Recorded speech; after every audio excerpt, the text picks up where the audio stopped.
So, good evening, everybody listening in from four corners of the planet. I'm Michael Naylor, and I'm broadcasting from South Portland, Maine, and I have the pleasure to be here with a beloved Type 2, who's also in Maine, and we're going to explore life as a 2.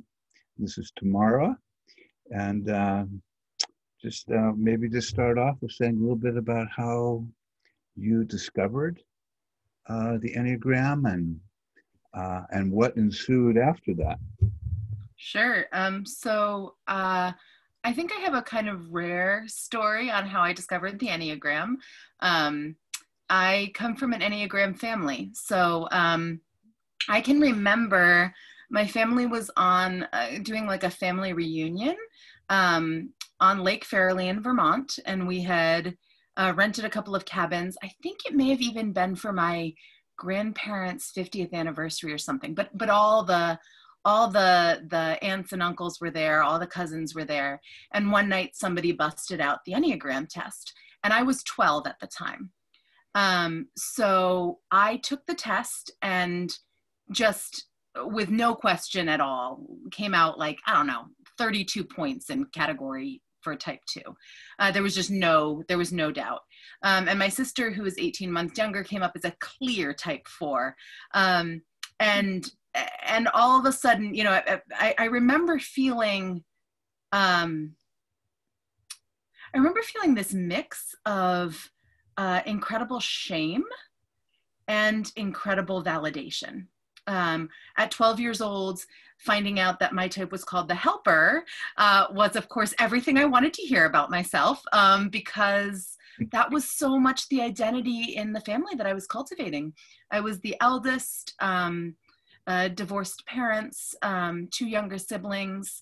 In fact, for that family reunion, I had talk about a perfect Type 2 with a nice strong 3-wing.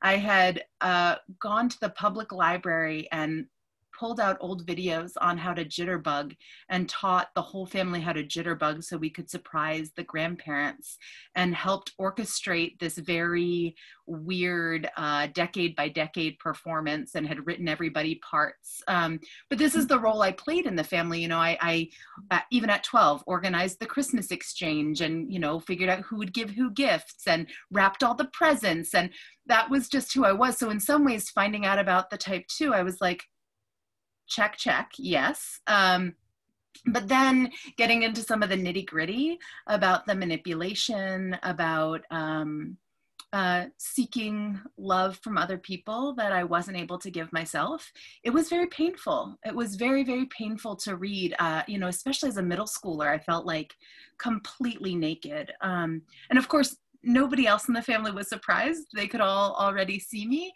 but I was really surprised. And so my family speaks in numbers, and my beloved wife remembers that it was our second date when I administered the test, because my family was like, what type is she? And I had only ever dated 4s. I had only dated 4s before, and 1s, 4s and 1s. That was sort of my type. And my wife is a 5. And so, I remember I gave her the test. I tried to be all cash about it, oh yeah, this seems like a fun thing to do. Let's bust out a bottle of wine. Let's take this 144 question test. And then immediately my family was, okay, what is she? What is she? And the result was kind of stunned silence. A 5? Well, you've never done this before. What does it mean?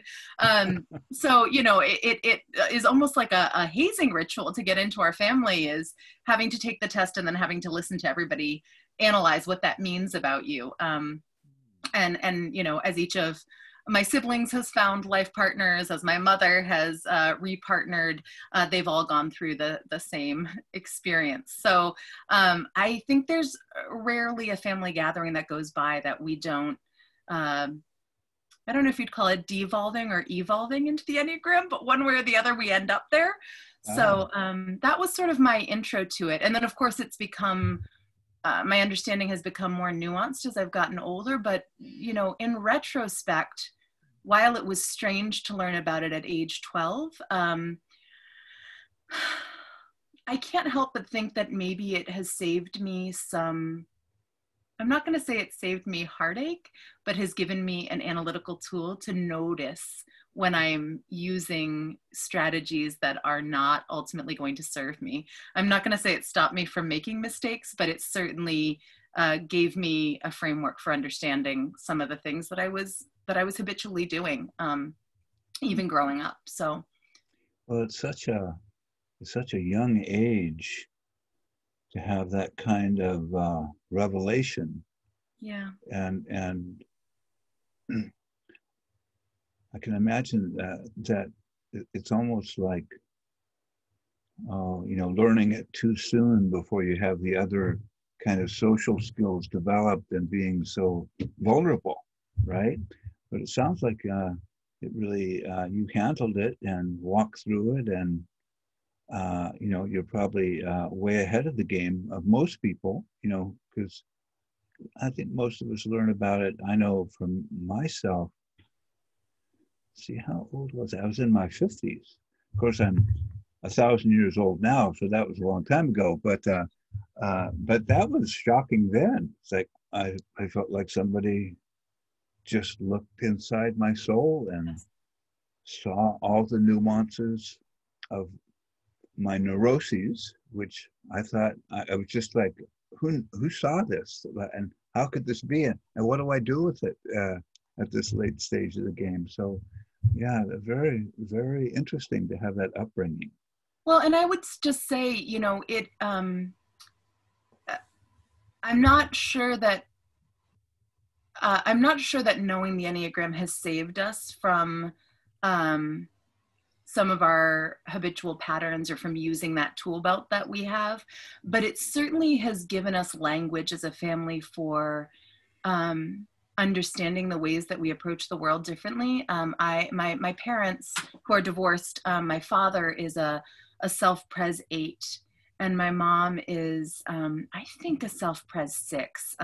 Self-pres social are both really high, but you know, at times it depersonalized the pain of childhood to say it is not that my mother uh, doesn't want to love me the way I want to be loved. It's that her way of loving looks different. Her way of loving means that her kids are on her team. Her way of loving is not maybe necessarily, you know, going to look the way that me as a little two wanted the nurturance to look. You know, and having that awareness, you know, that awareness of my father as an 8, and you know, what that meant for him as the non-custodial parent in a family, with an 8, with this real fear of you know, someone pulling one over on him, and here he was, you know, often feeling like he had the short end of the parenting stick, and seeing the pain and the really intense anger that caused in him. It gave my siblings and I language for talking about some of the ways that our parents were humans, and in being human, they were not the parents we would have dreamed of, which is of course true for every human being, right? Like we never get exactly the parents we want, and so, you know, and so it has given us a language that I think made it less about like, oh man, mom or dad or me or my sister or my brother is messed up in some way, and instead it became like, oh, here's a framework that we can talk about the ways that we are different, and that sometimes the tools that we're using just don't align very well. You know, sometimes I think it also led to us caricaturing one another, and maybe not, you know, especially my sister, the 4. You know, I feel like, gosh, if she did anything melodramatic, which teenagers are wont to do, everybody would be like, whatever, 4, you know, and this was like the burden she had to carry. But I do think that there is a way that it is a helpful language, and certainly in my marriage, I feel like my wife and I use the Enneagram, me as a 2, her as a 5, to talk about these really different sets of needs for what we want in our relationship and also in our social lives outside of our relationship. It really helps not make it I'm right, you're wrong, and instead like this very clear awareness of we are profoundly different. And now what? So I think if there was anything, a gift that came from learning it so young, it was just this real awareness that, boy, other people are not going to come in and do it the way you're doing it, Tamara. Like, it is going to look different. Get used to that. So, you know, I plan to pass it on to my daughter young too. So she's only 3.5, and admittedly, it's not the right time to figure out what type she is. But boy, it doesn't stop my wife and I late at night from putting in our guesses about what we're raising. So Yeah, well, I think it's good that probably that people are starting earlier and earlier, and I see that trend, which is really great. So when we talk about, you know, if we're talking about Riso Hudson definitions, type 2, the helper, the what do we say, the let's see, the giving demonstrative type, the generous demonstrative type, like they're so generous around giving, and when I'm healthy, I have a kind of clear boundary about, you know, is it needed? And when I'm less healthy, I can be like a waterfall and drown you, and you know, and there's, you know, things in between that. So how have you noticed your that impulse to give? How, you know, when you're present, when you're less present, what do you notice? Oh, I have so many thoughts. I'm going to try to go through in a logical manner here. So the first thing I'll say is I was listening to a podcast this morning. The person who's podcasted it's called Finding Your Way, and the podcast personality is Prentice Hemphill, who is a somatic experiencing practitioner and was also part of the Black Lives Matter organization doing embodied justice counseling work. Yeah. Now Prentice has this podcast, and in it, Prentice was talking about boundaries today. And one thing Prentice said was,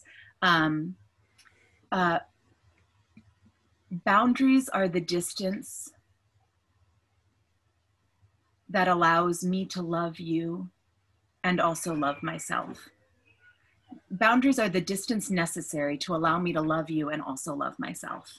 And that really, boy, did that zoom right into my heart. Because, you know, and Prentice went on to talk about the fact that, you know, somebody setting boundaries can be painful if what you want from them is different than what feels aligned and right for them to give, and that it may even lead to you feeling angry that what they want to give doesn't match what you want from them. And yet it's never their problem if they're holding a boundary. It's your problem if you're not comfortable with what they're willing to give. And I've been thinking a lot about that because I think I've had times in my life that I've really I tend to move into fix-it mode. You know, if someone says in casual conversation, boy, I need to find a vegan cake for my friend, instead of just being like, oh, do you know if Two Fat Cats does vegan cakes? Instead, I like get out my computer and I start like researching vegan bakeries. And if I can't find one, I'm tempted to offer to bake it myself because I'm a good vegan. You know, it just, I kind of go down the rabbit hole over something that wasn't intended to be an assignment. But I hear a need, no matter how minute, and all of a sudden I feel like, oh man, I should probably insert myself here. And what that leads to sometimes is this dynamic of unequal relationships where I am finding ways to be useful, and then can find myself drained and wonder, wait a second, why do I not have time for the things that are about me taking care of myself? early on in dating, being an Enneagram type 2 and also being someone who's in a fat body, I think I subconsciously created this contract, which was I will love the wounded people because I'm really good at loving them. And in exchange, they will overlook the fact that I am fat and therefore not, ideal, whatever BS mainstream standards I had imposed on myself there. And so I would date people who were a hot mess. Maybe wonderful people, but dating the Mormon who's in the closet, well, boy, isn't that a project, right? Or dating my first high school boyfriend's friend had just died by suicide, and he was emotionally incredibly vulnerable. And of course, that's when our relationship started.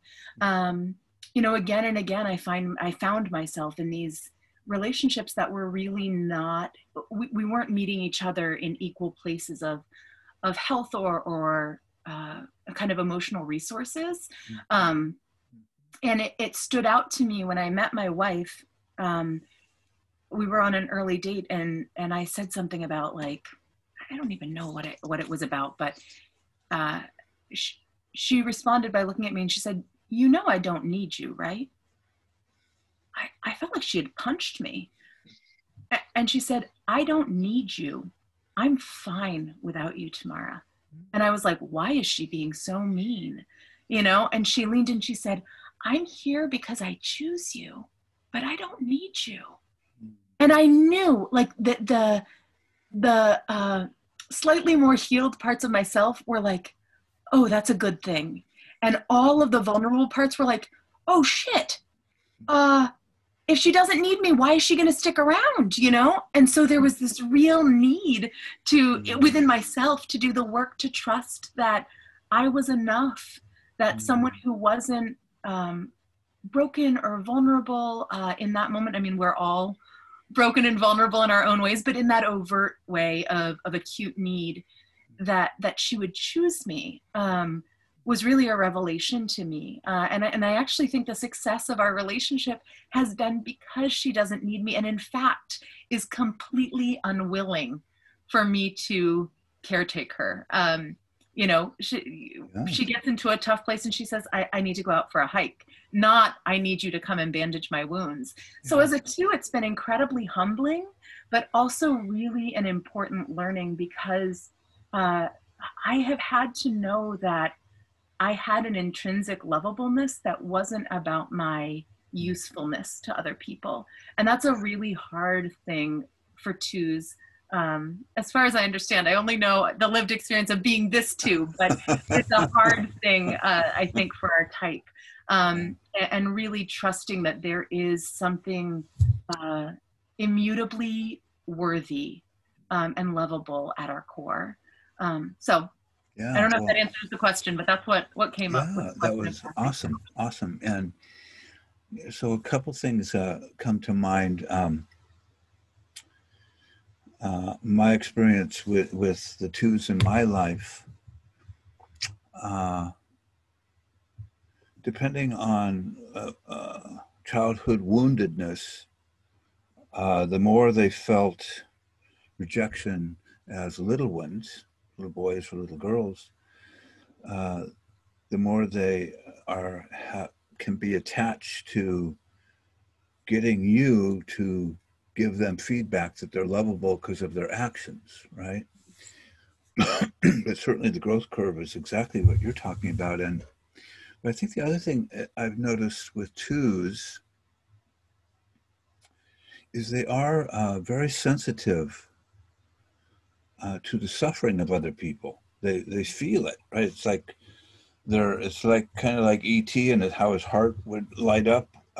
When I've noticed 2s, when someone's suffering, it's like their heart lights up. It's like something is registered, and their natural inclination is to move towards the person to help. This is a natural loving kindness, and then the challenge is, as I've seen it, is to notice, well, when am I really given permission to come forward and help, and when is it just because I just must do it to alleviate my sense of being selfish for not helping. So it's like there's but that impulse, to feel the suffering of others, and also with it, it seems to me that twos, because of their open heart, also feel rejection really strongly. Like it's not a small thing. It's like, I get it in my core, and then I don't want you over there suffering the way I've suffered. And so there's a lot of like factors that can be, I think, confusing from time to time to sort out and get clear on.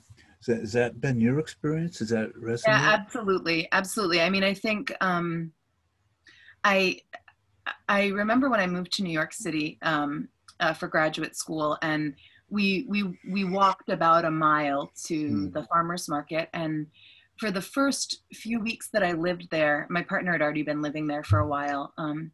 We would walk to the farmers market and walk back, and I would be toast for the rest of the day. And it wasn't the 2 mile walk like I was used to walking.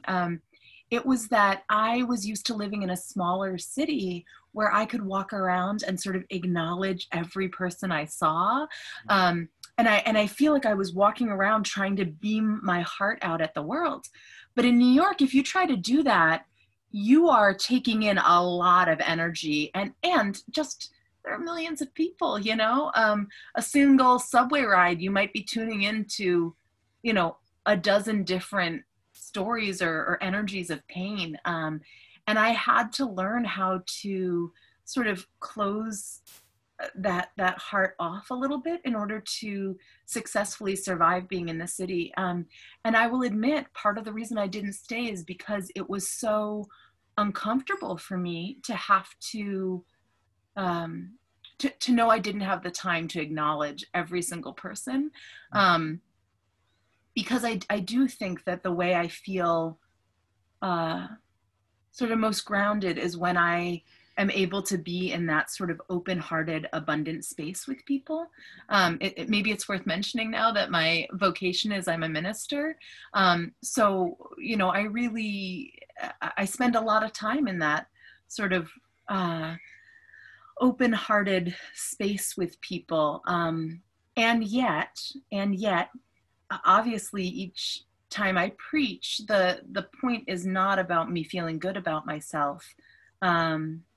It's about, offering this larger spiritual connection to the congregation. And yet I know that I don't know I have done a good job with a sermon until I'm shaking hands after the service and people tell me I've done a good job. They're like, I am still anxious and unsure if I'll be received until I hear several people be like, oh, pastor, you knocked it out of the park. And then finally my heart is allowed to simmer down. And I don't love that about myself. yeah. I wish I had that deeper inner knowing of like, what I did was enough. It doesn't even have to be good every time, right? Like what I did was an honest effort. Sometimes it'll be great. Sometimes it'll be 100% mediocre. And that doesn't change your lovableness. But there is a journey every time waiting to hear if I will be affirmed for what I have offered. And it is vulnerable. It's a vulnerability. It's a tapping into other people's vulnerability, but it is also walking around with a naked heart in the world. And that, it's an uncomfortable thing. And one other thing I'll just say, Michael, is that when I was a middle schooler, I was pretty badly bullied. Middle school's a rough time. And I think like Horrible. kids can sniff out weakness. Mm-hmm. They're so busy trying to not be the ones on the receiving end of the bullying that they're, they'll sniff it out. And I was just too vulnerable. And I was mercilessly bullied, just horribly bullied. And I remember every day I would come home and let's up the pathetic factor, right? I'm a middle schooler. I'm coming home. I have no friends. And the only friends I have are my cats. Only, of course, by middle school, we also figured out I was deeply allergic to them. So like, I'm like putting my face in their fur and like weeping and snotting. Yeah. It's a mess, right? Yeah. And that little 12-year-old self was so brokenhearted that I wasn't acceptable or lovable. And yet I never thought to stand up for myself. But when those same bullies went after my younger sister, oh boy, did that mama bear emerge. That, I had no backbone for myself, but they went after her. And I can remember storming towards their house, ready to knock someone's teeth out. Like, I was pissed. Yeah. And all of that vulnerable, soft fear went away. And instead I was like, I will wreck you. Let's get this clear. You talk to my sister like that and I will wreck you. And you could tell these kids were like, who's this? Like, this is the kid that's been cowering. But it was like, I couldn't do it on my own behalf. But as soon as it became about protecting someone I loved, boy, there was that backbone. And I think the learning as I grow up is knowing that I am worth that sort of protection, that I am worth that fierce mother bear on my own behalf. Learning that in the workplace, learning that in negotiating salary contracts, learning that, in advocacy, just, I have always been a great advocate for others, and on a social justice level, that is a really wonderful thing. But learning how to advocate for myself and see myself as worthy of protection has also been part of the journey of that vulnerable too. Awesome. Well, that's a sort of a general story I hear from other twos, where if you start messing with my son or my daughter, I'll stand right in front of you, and it's not going to happen. But if you're giving me a hard time, it takes a long time to learn to take that position, say, you will not mess with me. It's sort of like the 2 going to 8, where I access that, my right to assert my aliveness and my integrity and my nobility. And if you're going to mess with it, then you're going to suffer the consequences. And that even might cheer me up. I don't know. We'll see what happens. But but I do think, Michael, part of the challenge is that, in those moments, even as I was being bullied, it was not pleasant, but I could see the vulnerability of the other kids too. And similarly, with my father and with my stepfather, when they were kind of less than ideal as caretakers, and maybe even when they were bullying me as a child, I was so tuned into their pain. And it was sort of like, okay, yeah, this is unpleasant, but how do I help you not be so sad? That real, and as an adult, part of those boundaries, that distance necessary to love them and to love myself is sometimes to say, you know what, I'm not gonna spend time with you if you talk to me that way. But that's taken decades to hone in myself, because being willing to swallow painful treatment because I could see the other person as vulnerable. There is, in a way, it's hard to express it, but there's an incredible strength in my experience of being a 2, where it's like, it hasn't always meant, pardon me, that I've demanded good treatment, but I've always assumed I was stronger than the person hurting me, that somehow, like, oh, that might hurt, but I still needed to take care of them. That's incredible strength. Well, I'm glad you pointed to that, because I think sometimes the strength of the 2 gets underestimated. In my experience, with my wife is a 2, and she's very sensitive, and like yourself, if someone's giving her a hard time, she's likely to be tuning into where it's coming from, and having compassion, and learning to draw the sword out and say, we're not doing this anymore. It's been a huge growth curve for her, but at the same time, my experience, that mother bear quality, it's like, if I have somebody that I care about, I'm going all the way with them. You will not.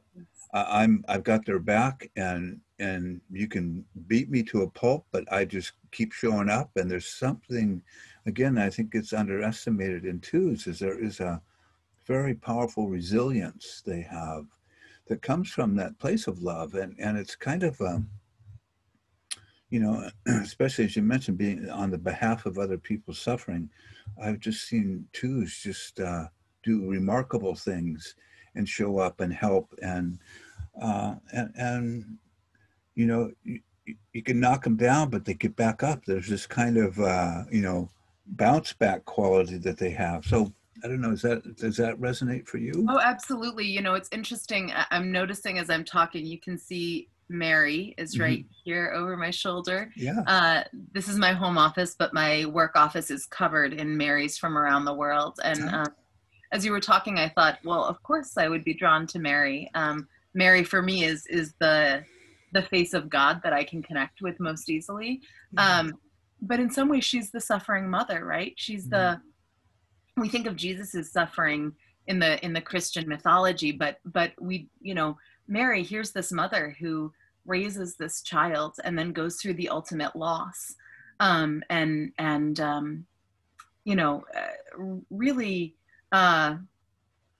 that profound love, that sort of bleeding heart quality, maternal quality, is really strong in the two. And for me, when I try to understand God, the way I understand God is not as like the omnipotent kind of interventionist God who can fix things, but rather the tender mother who suffers with us, and who is crying at our elbow as we go through the pain of life, and who is reminding us that we are lovable. So in some ways, the way I understand God is the way I, as a two, want to love the world. So it makes sense that Mary would be my God face, because I think she's got that two energy, which is fierce. It is fierce to know that you can withstand pain, not only your own, but the pain of others, is really strong. You know, and it's not to say you should do it all every time, but it, you know, I do think you're right that strength of the two is sometimes underestimated, especially in a patriarchal context where that sort of maternal nurturance is not necessarily associated with strength. Yeah. Well, it you know, I think of one of the stories we often tell about the type 2 as a little one, that they, you know, as they develop personality, that they go through the shock of losing contact with essence, and the essence often being described as this sort of unconditional loving force that pours through them, and also we use the word sweetness, this capacity to, you could say, to sense the sweetness in people, and that, again, these words sort of point at experiences that are hard to put words on. But the thing I notice about twos is it's like they're able, in the face of somebody having bad behavior, to almost sense that little boy or little girl underneath the cover of the defenses, and just can notice the sweet being that's really there, that just doesn't know the way out, or can call it out of people. There's just this way, you know, where they just, it's like everyone has a kind of quality of sweetness and preciousness, and you know, that's a way that twos, as I've experienced them, just kind of feel that, take joy in it, to have a kind of like, oh, it's good to, you know, be with this, and but the story being that when I start to separate from that as a little one, which we all have to because we live on planet Earth, Right. there's this great sort of remembered sense of being disconnected from this force of love. And initially, the ego project is to be a force of love and to be so lovable that you'd never think about throwing me out, right? You can't get rid of me because I deliver what you need. And that being a strategy for feeling like I'm not in contact with love. And of course, as one matures, that changes and takes on a different dynamic. But have you gone through sort of any phases like that? Oh yeah, very much so. And I feel compelled to mention the work of Janine Roth here, an author who wrote books like When Food is Love and Women, Food, and God. Yeah. And I remember reading her, and really, um, one of the things she talks about is that for those of us who play out sort of our disconnection from essence, as you said it, we play out that drama on the stage of food, right? Like people play it out on all different stages of addiction, but really she envisions it like an actual stage, this dramatic stage, and that we create this drama around food or our bodies, and we pin the sense of rejection we've had on that element of ourselves. So it's almost like a fracturing off of that piece of ourselves. So I remember as a child, I was a fat kid, and I come from thin parents, and really having this sense of, if only I were thin, then I would be lovable. But I think that it was actually this really brilliant way of taking the heartbreak of being a child in a really chaotic and uncertain home, and having parents who weren't able to show up to me in the way that I might have needed them to as a little kid. And rather than having it be a rejection of me as a person, it was a rejection just of this one little part of myself, right? So I created this massive drama around my relationship with food, and therefore the thing that was unlovable about me was just that. And it has taken many, many years, but it was actually my wife, those good observation skills of the 5, who, after one tough conversation with one of my parents, I got off the phone, and instead of talking about how the conversation had been hard, I said, I'm beginning to think maybe I'm allergic to dairy. Maybe what I need to do is just cut out all dairy.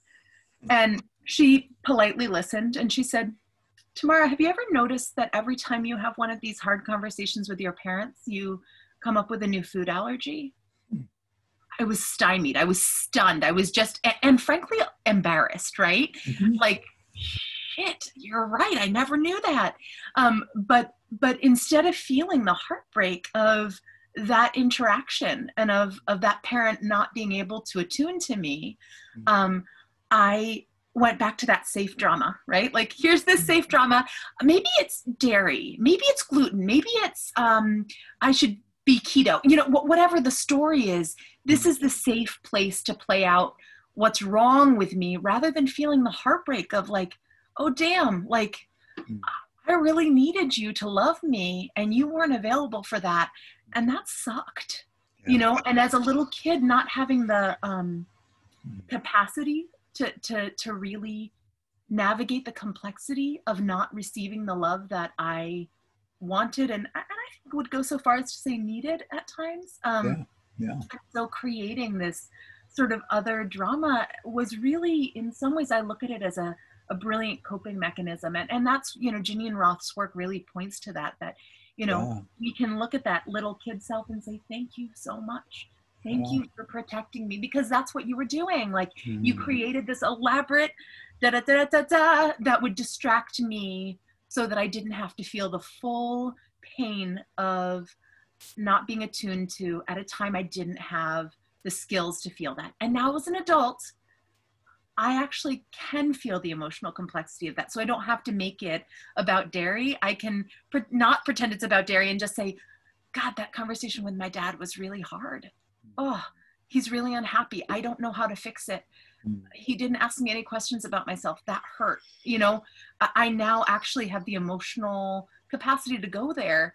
But it really took Piper pointing it out to me, because I was not able to see that I was using that as a coping mechanism. So I don't know if that answers what you were saying, but it really... Yeah, very much so. One of those self-observations that once you see it, you can't unsee it. And you start to see how the ways that your little self is still trying to protect your big self. Yeah, well, those are great learnings and observations.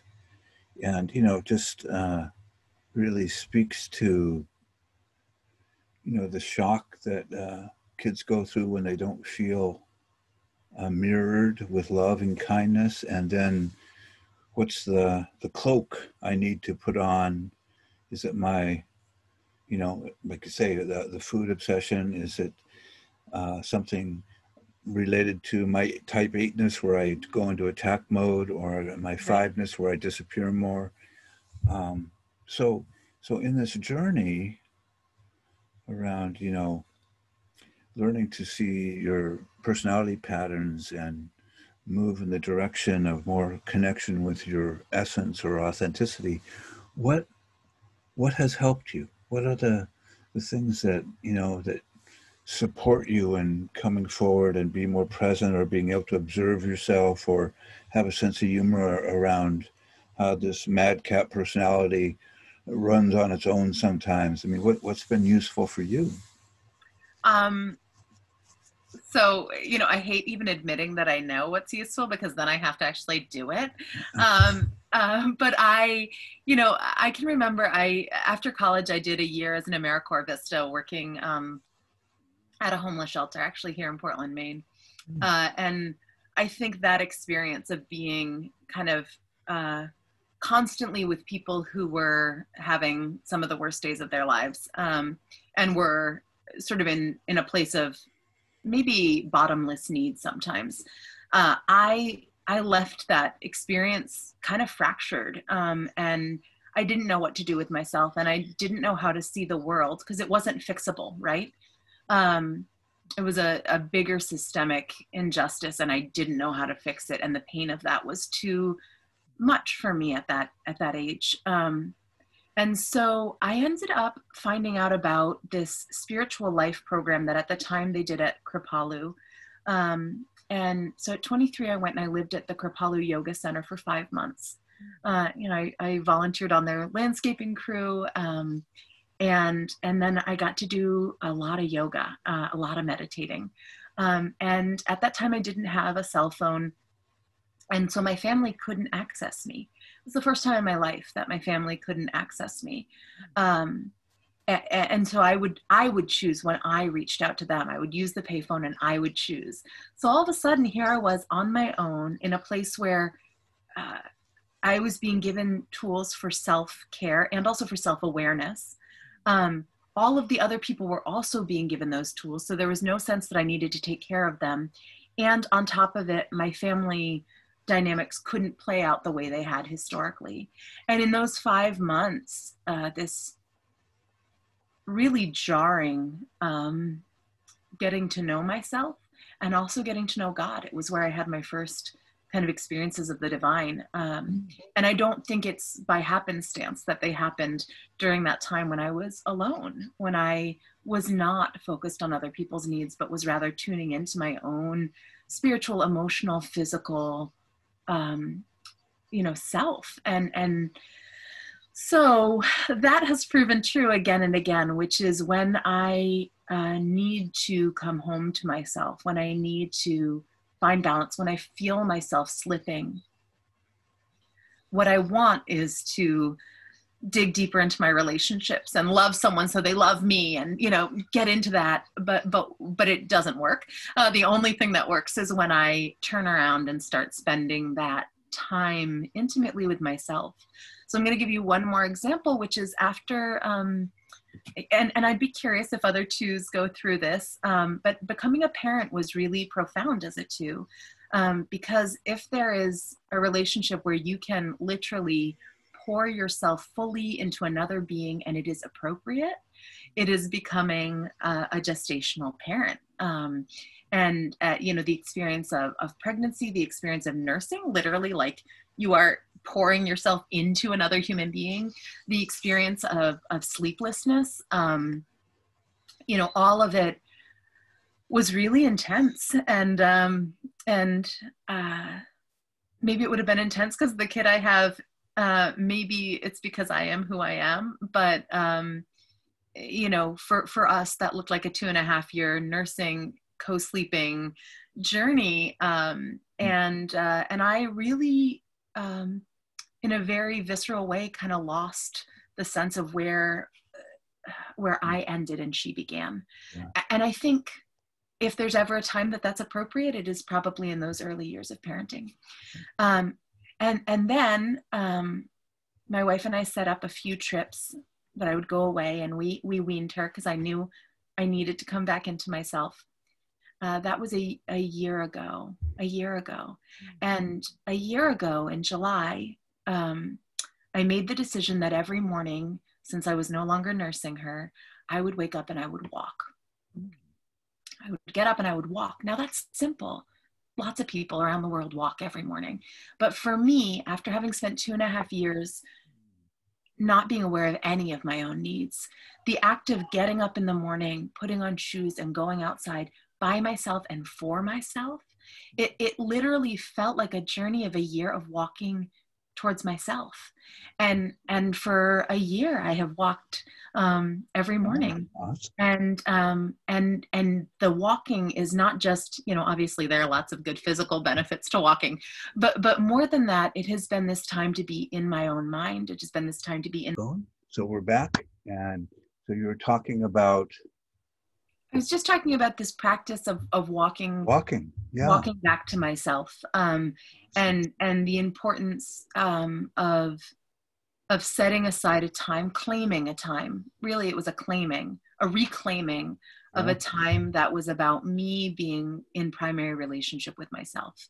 And that for me, that is central to balance as a two.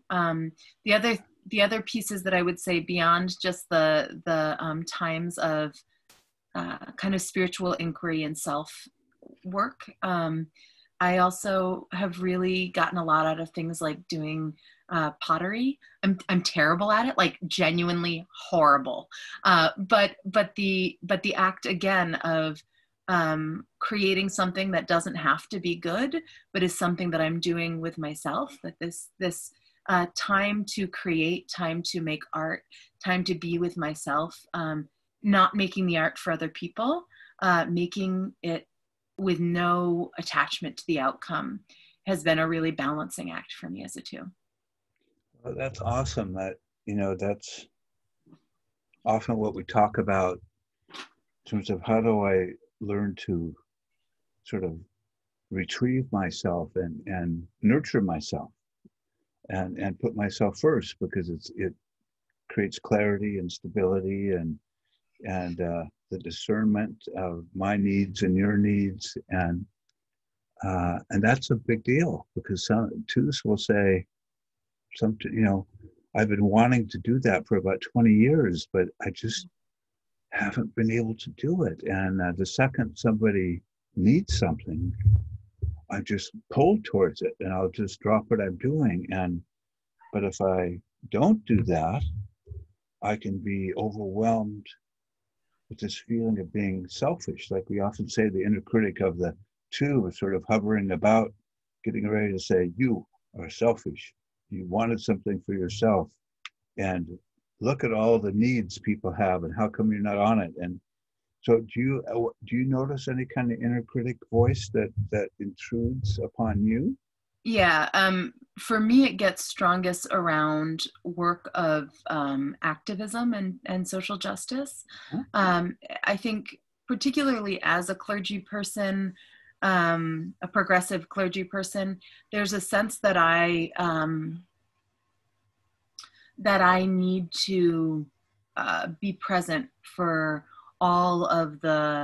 be a visible presence for all of the many ways movement work is happening. Yeah. But the reality is, I do work that's emotionally rigorous. I have a toddler at home. I'm trying to learn ways to take care of myself, and I actually am not capable of weighing in on every moment of injustice, nor am I capable of being physically present to every single protest and rally. And yet when I don't do it, I feel profound shame. I feel shame, like I am, how dare I prioritize dinner with my family when I should be down at the encampment, helping people. It has taken a lot of saying to myself, Tamara, there will be many more moments where you can show up, but tonight what you're going to do is choose this. and really trying to, but it's hard for me to say no. And it's sometimes I have to actually like list out all of the things I'm doing as a way of giving myself permission to not do the additional thing.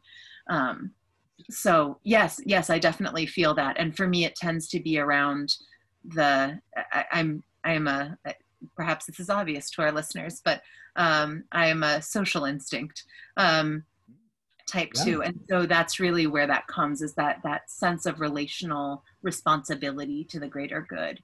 And then the other place it really shows up is shame, when I feel like I can't be enough for my family of origin.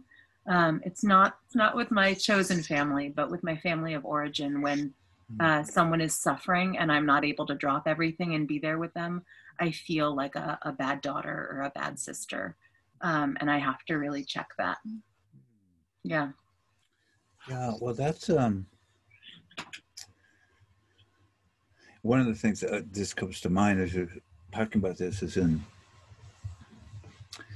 the grief work, when I'm suffering with the fact that I can't help the world on the level it needs it. My teacher will say, if you can take that disappointment and use it to work on yourself and transform your being, that actually creates a tremendous ripple on an essence level that is powerful. And he also reminds me, and this is part of the grief work I really like, is he said, your most important relationships are your loved ones. And it's actually much easier to leave the loved ones at home and go out and work on social issues than to deal with what's right in front of you, and that is, really important to your soul's development. And, and he said, I've seen many sort of spiritual leaders go out there and completely lose contact with their families and have that all break down. But it can be very alluring in terms of sort of being out there fixing the world. So I don't know. I just I can identify with that guilt. Have you ever heard the Hindu myth of Indra's web? I haven't. You know No. that one? No. The god Indra. I may get this wrong. Again, I am a Christian clergy person, but I think I can attempt this. But anyway, the god Indra, I believe, comes in the form of a spider. And the mythology goes that Indra has woven the web of creation, and at every intersection of the web, there's like good weaver language for this, whopping and wefting and weaving. I don't know, I'm not a weaver, but at every place the net comes together, there's a beautiful jewel, and each of those beautiful jewels is a human soul. And the story goes that that you are not responsible for the whole of the web of creation, but you are absolutely responsible for that one juncture. Yeah. On the one hand, it is an incredible relief to know that it's not our job to hold the whole net together.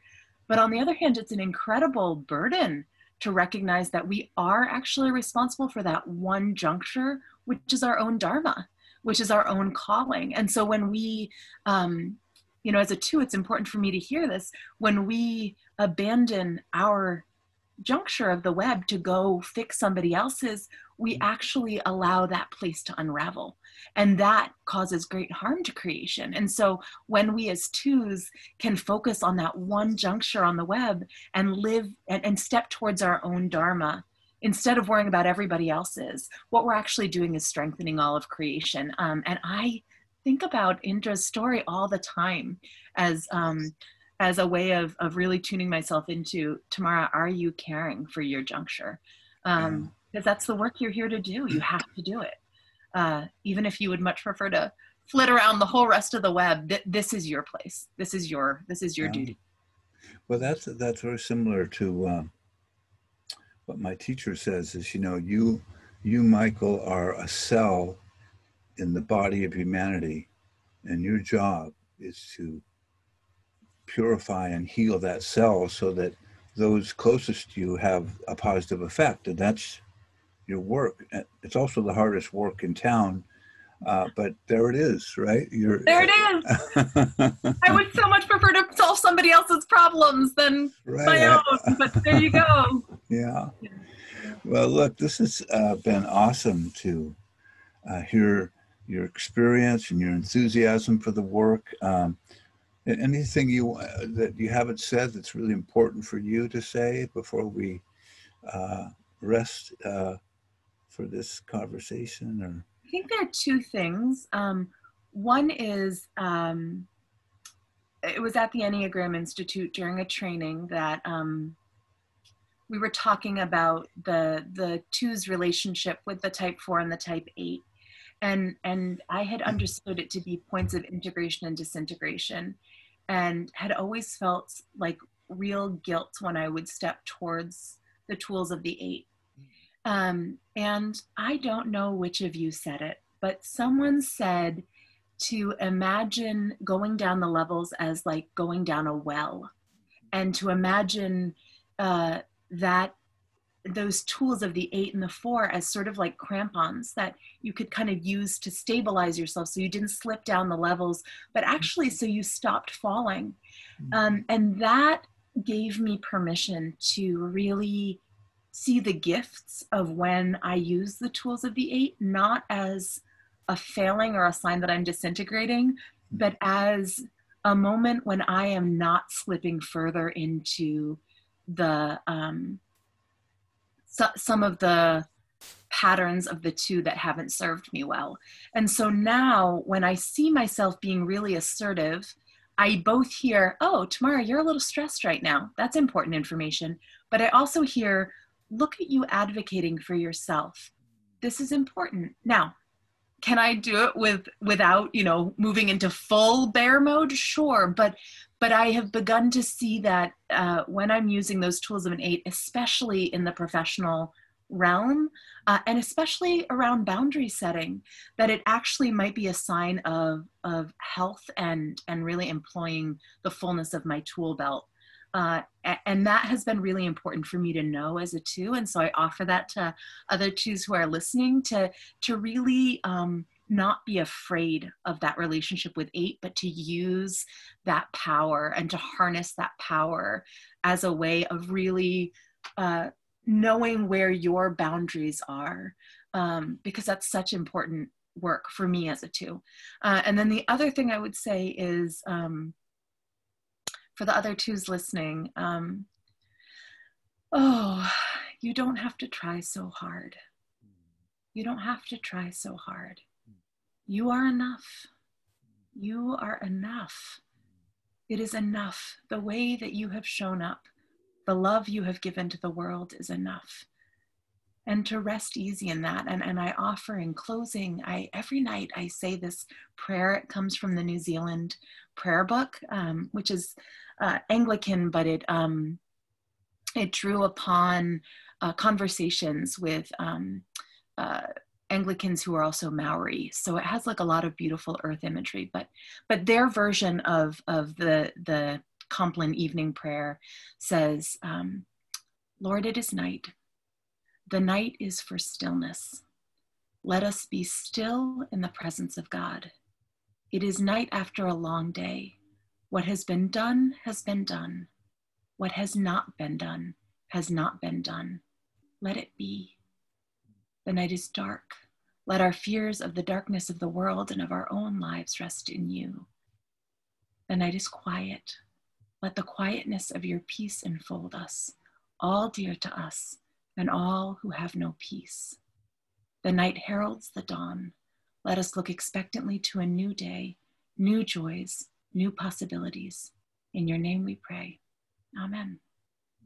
And that is a prayer that as a 2, I need to say at night, to know what has been done, and to let it be. And so I offer that to my fellow 2s, using whatever language for the divine they may use, to know that it's okay sometimes to offer it up to that higher power and to set down your burden and to sleep. Awesome.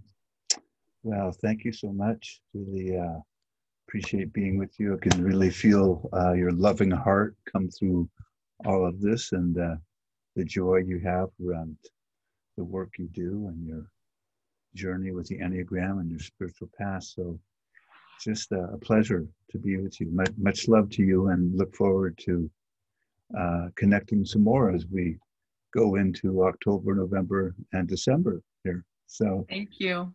yes, let me just